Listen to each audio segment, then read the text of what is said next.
दिल्ली के सीएम ने इस्तीफे का ऐलान किया है, बात तो बढ़ेगी। और इस वक्त सीधे चलिए बीजेपी की प्रेस कॉन्फ्रेंस में, सुनते हैं बीजेपी का क्या और झूठ का प्रचार आम आदमी पार्टी के द्वारा किया जाता है। केजरीवाल जी कह रहे हैं कि वो गैर भाजपा मुख्यमंत्री के रूप में जेल में थे, तो मैं उन्हें बताना चाहता हूं सिर्फ हेमंत सोरेन ही और मुख्यमंत्री जेल में नहीं रहे हैं। हमारी सरकार आने से पहले केजरीवाल जी तो कहते हैं ना बहुत पढ़े लिखे व्यक्ति हैं, तो वो पढ़ाई लिखाई में कुछ याद में भुलाई हो गई क्या? 2008 में मधु कौड़ा झारखंड के मुख्यमंत्री के रूप में जेल में थे। 2006 में शिबू सोरेन झारखंड के मुख्यमंत्री के रूप में जेल में थे। 2000 में करुणानिधि तमिलनाडु के मुख्यमंत्री थे और जेल में थे। 1997 में लालू प्रसाद यादव बिहार के मुख्यमंत्री थे और जेल हुई थी। और 1996 में जयललिता जी को जेल हुई थी। मगर इसमें से किसी ने भी कम से कम इतनी नैतिकता तो निभाई कि जेल में जाने से पहले इस्तीफा दे दिया। केजरीवाल जी, मैंने इतना बता दिया कि ये जेल में जाने का खेल, ये सब गैर भाजपा थे और हमारी सरकारें नहीं थी। भ्रष्टाचार के आरोप में जेल जाने वाले मुख्यमंत्रियों के क्लब और श्रृंखला में तो आप शामिल हो गए, मगर उसमें भी आपने एक नया कीर्तिमान बना दिया कि आप जेल से ही रहकर सत्ता लोलुपता की एक नई नजीर आपने देश के सामने रखी।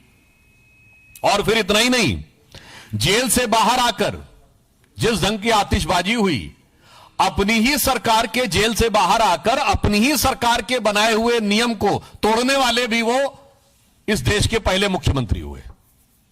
दिल्ली सरकार ने आतिशबाजी पर प्रतिबंध का निर्णय लिया और दिल्ली का मुख्यमंत्री दिल्ली की जेल से निकलकर दिल्ली सरकार के नियम को ध्वस्त करे, ये एक नई राजनीति थी।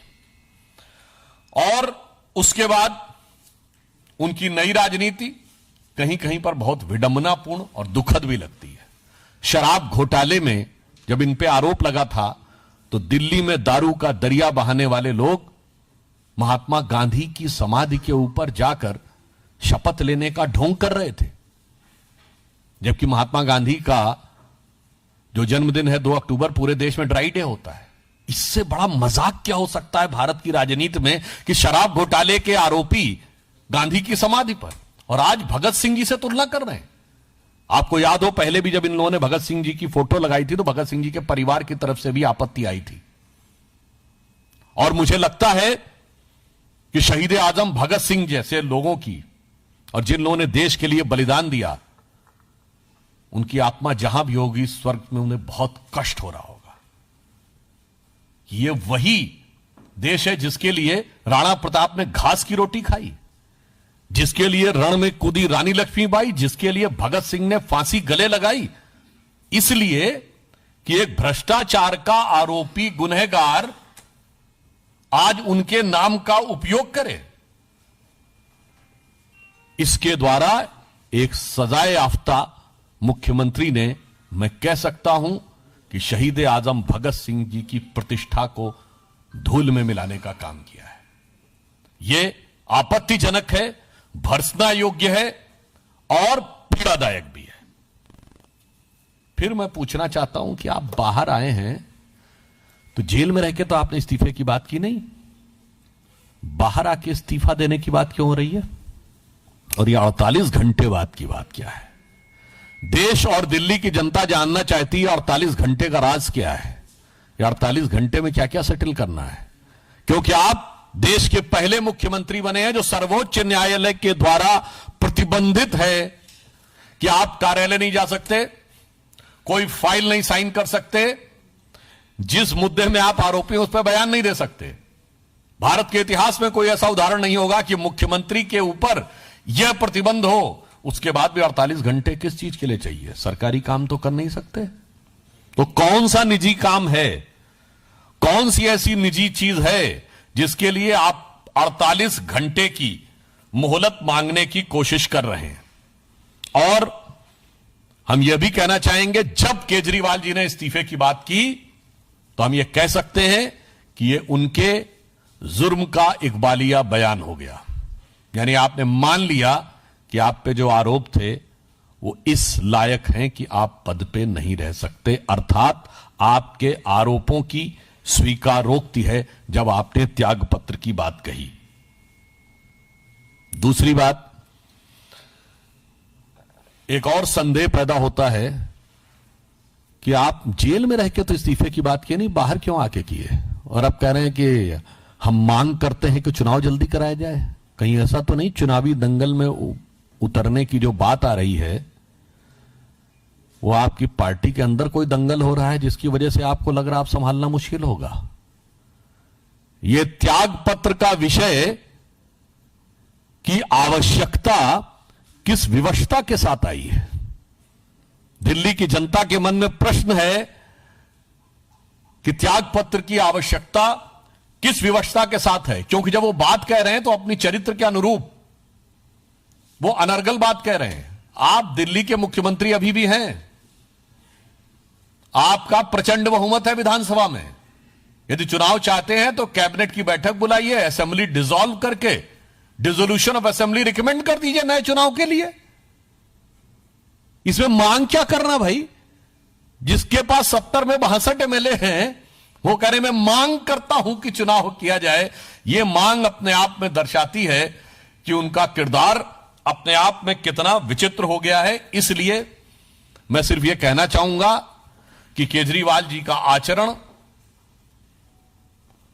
व्यवहार और वाणी तीनों इस कदर भ्रम और संदेह के घेरे में हैं कि मैं उनसे कहना चाहूंगा कि याद रखिए, चंद बातें करना और मुतमई होना नहीं अच्छा।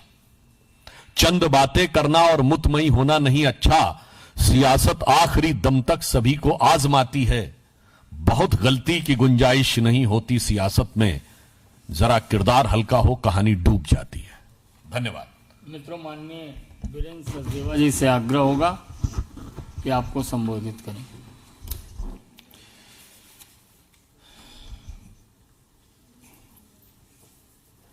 आदरणीय सुधांशु जी, श्री संजय मयूख जी, श्री विक्रम मित्तल जी, उपस्थित सभी साथियों, जैसा अभी सुधांशु जी ने कहा कि केजरीवाल का आचरण, उसकी छवि और उसका किरदार, ये सब संदेह के घेरे में है। वो कह रहे हैं कि मैं दिल्ली की जनता के बीच जाऊंगा और दिल्ली की जनता फैसला करे।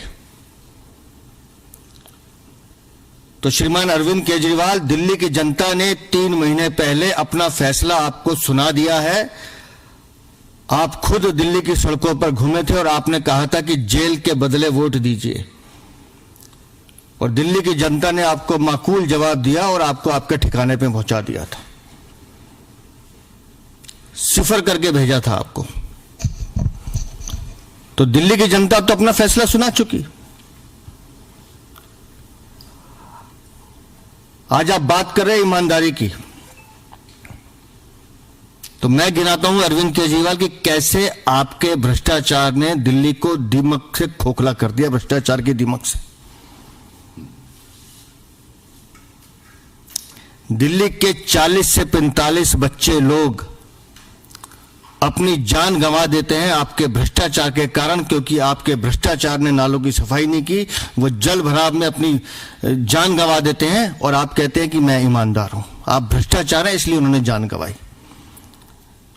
उनकी मौत का कारण आपका भ्रष्टाचार है। आप बिजली की बात करते हैं, 45% सरचार्ज के साथ लगकर बिजली का बिल आ रहा है।